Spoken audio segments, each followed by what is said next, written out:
Right then, bit of a driver showdown for you again today, but a little bit different this time. As you know, I've been doing some testing recently. If you've not been watching my recent driver testing videos, please make sure you go and do that before you watch the rest of this. This bad boy, the Cobra F9, has been coming out on top more often than not. So I'm going to say that this is the best driver of 2019, but how does it come up against the best driver of 2005? This is the Titleist 905T, one of, if not the best driver brought out in 2005. I'm going to put these two together. We've got range balls, we've got flight scope. Let's get into it.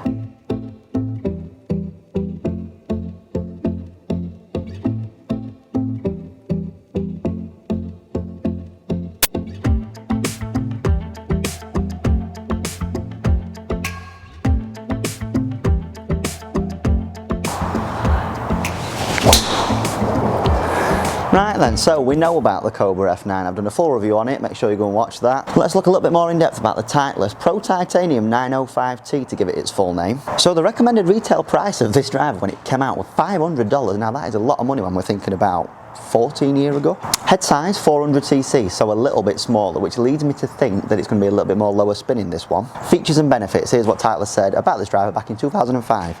I'd also like to thank Ryan Bryson, one of my friends who has lent me this driver to do this test with. Cheers mate.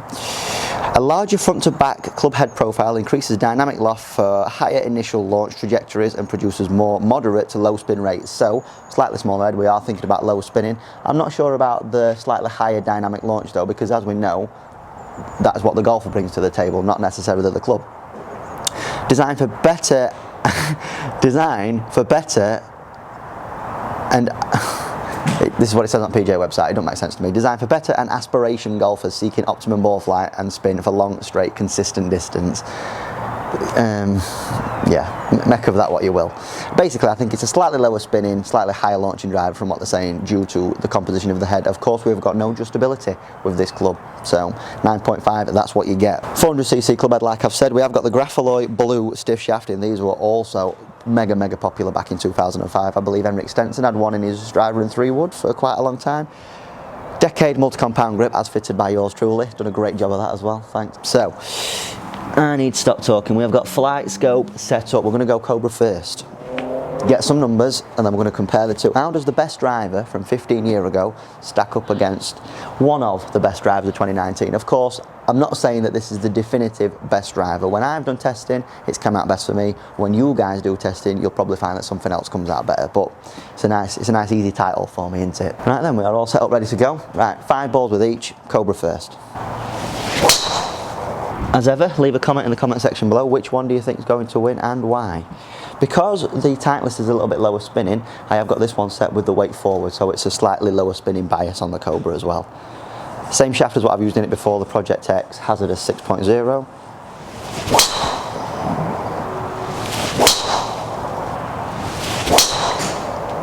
Coming soon, range ball versus premium ball test. Did a bit of a gapping session the other day, I must admit. Broke my net. Not great, need to order a new one. As soon as the new net comes though, we are doing plenty of ball testing. I've got some very exciting new golf balls that you may have not seen before coming to a test near you soon. Best one so far, that.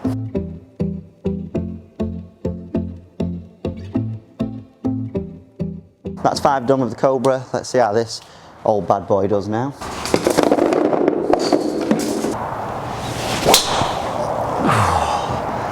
That shaft is stiff. I know it says it's stiff, but it is stiff. I can see that getting clipped up. I sounded very stupid then, didn't I? A bit of a lower necky one, very straight though. It does look great. Slightly smaller profile, a bit more of a circular shape head, whereas the Cobra one tends to be a bit more triangular. A few modern day ones are like that.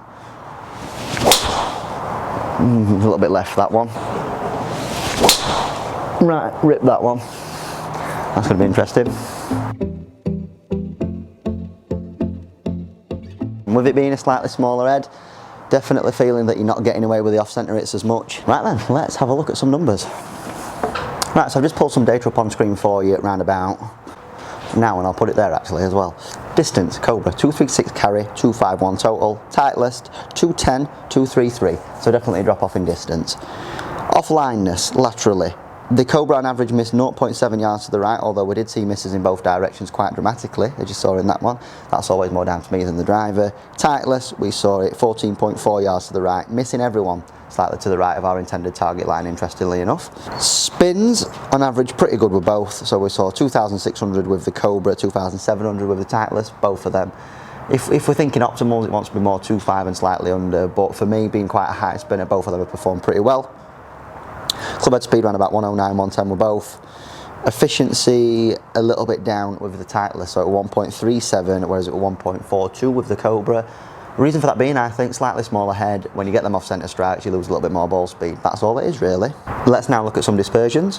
Don't know why I do this to myself, but oh, wait up, what's going off here?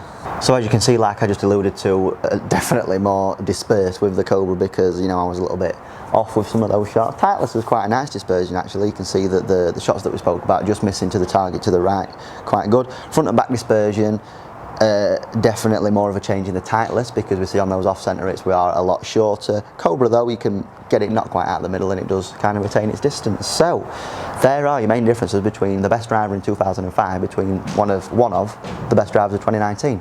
So if you've liked this video, please like, share and subscribe. Leave me a comment in the section below. Which drivers would you like to see me put up against each other? Which kind of time periods would you like to see me test and compare?